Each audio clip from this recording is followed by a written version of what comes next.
Hi, this video is to help you assemble the face masks. You have a kit, and inside the kit you have 25 pieces of cotton, 25 pieces of flannel, and 25 pieces of 14 inches of elastic. The first thing you need to do is take your elastic and cut it in half. Don't worry about being precise, just cut it in half. The next thing you need to do is you need to determine which way is face up the top side of your cotton. So in this one, obviously we can tell because we don't want the words Vegas to be upside down. So we flip it over and we run a 1/4 inch seam across the top. You don't need to pin it. You can just eyeball it. Just flip it over and give it a nice little edge all the way around. You want to do that to both your cotton and your flannel piece. So it'll look like that. Then you take your piece of cotton face up, you lay your elastic on top of it, making sure not to twist it up. You take your piece of flannel, lay it face down, line up your corner, make sure your elastic is about 1/2 inch from the top edge, and take a pin and pin that in so it doesn't wiggle around. And then you want to do the same thing at the bottom, about 1/2 inch from the bottom, lay it in there, drop your flannel over the top, and pin it down. Once you have that all pinned, the next step is to measure for your opening. So our masks have a 4-inch opening so that they can put a filter inside. So I have made marks on my cutting table just to make it easier on my sewing table here. So this is the length of my mask, and this is measured over 2.5 inches. You can make a mark with anything. It's on the inside, so it doesn't matter. Then you come up to your sewing machine and you stitch that down. So you're going to come down 1/4 inch, which I happen to have a 1/4 inch foot on my machine. This line right here is 1/4 inch from the needle, and right here from the edge is 1/4 inch. So I just can use my presser foot to guide me. When my fabric reaches the end of my opening in my foot, I know that's where I have to turn it. And you just sew down the elastic and you go all the way around. Once you've gone all the way around and made sure to stitch your elastic down all the way around, it'll look like this. So now the next step is to trim your corners. You want to trim off the corner so it's easier when you turn it. And this will just take the bulk out of the corner. And it appears when I stitch this one, I missed that corner a little, so I'm going to go back in and just fix that corner.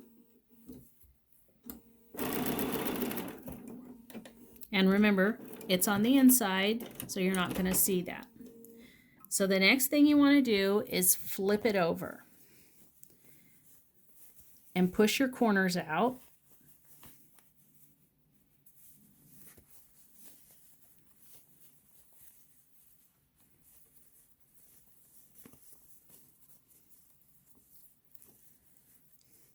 And you want to get them as close to square as possible, but don't fight with it too much because you could end up popping your corner out.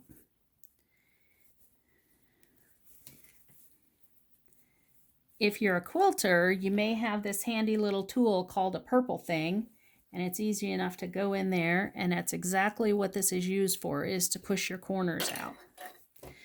So once you have it flipped over, you want to take it to your iron. And you just want to give it a little bit of a press, just so it's laying flat. Now, the next step we want to do is we want to stitch down the top edge of the opening, both on the back side and the front side. So you just pull that back and give it a stitch. You don't have to try to get it all the way to the edge. You just want to give it a little bit of a stitch there, just so that when they're putting that filter in and out of it, it's not pulling the raw edge up. And when it's washed, it helps keep that raw edge from fraying. So just pull it back a little bit, stitch the raw edge, stitch the edge down.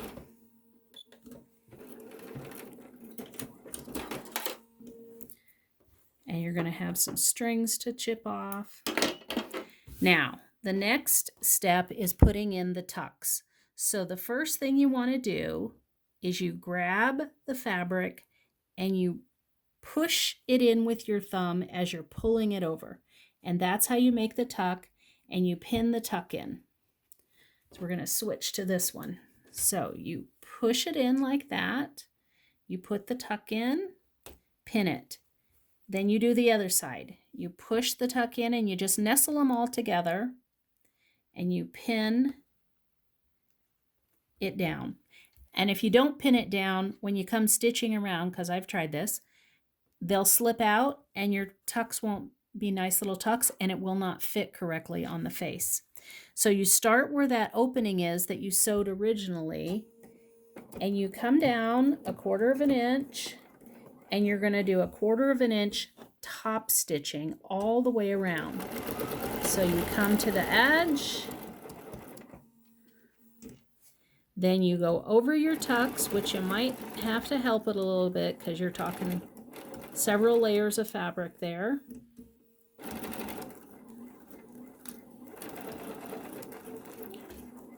And you go all the way around the top to the other side of the opening. When you get there to the opening,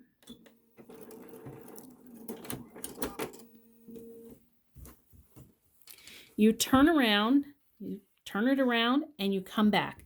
So you do a double stitching all the way around both sides of the mask, and that leaves the opening at the top that's been stitched down so that it doesn't flip over, and your mask is complete. Thank you very much for watching this video.